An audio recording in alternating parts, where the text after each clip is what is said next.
ଏଟା ଆମେ ଜୋରାବନ୍ଧ ବଜାର ଆସିଛୁ। ବଜାର ଏନୁ ଯେ ବଜାର କରୁଥିଲୁ ଆରୁ ଜୋର ବର୍ଷା ହେଇଗଲା, କେତେ ବର୍ଷା ହେଇଗଲା ଯେ ଲୋକମାନେ ଘର ତରା ଆଡ଼େ ଅତରେ ପସରା ବାଲେ ମନକର ଜରିରେ ଲୁକିକରି ଅଛନ୍।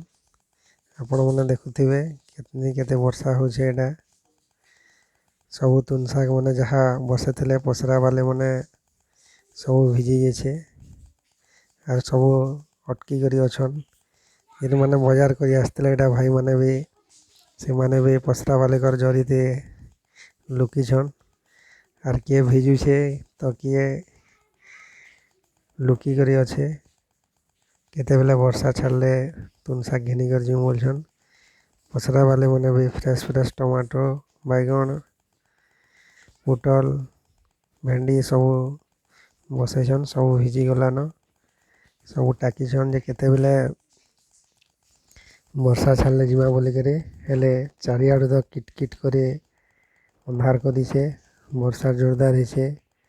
କେତେ ଜଣ ପସରା ବାଲେ ଜରି ଭିତରେ ଢାପି ହେଇକରି ଅଛନ୍। ପସରାତେ ଦେଖୁଥିବେ ଯେ ସବୁ ତୁନ ଶାଗ ଯାହା ବି ବସିଥିଲେ ସବୁ ଭିଜି ଯାଇଛେ।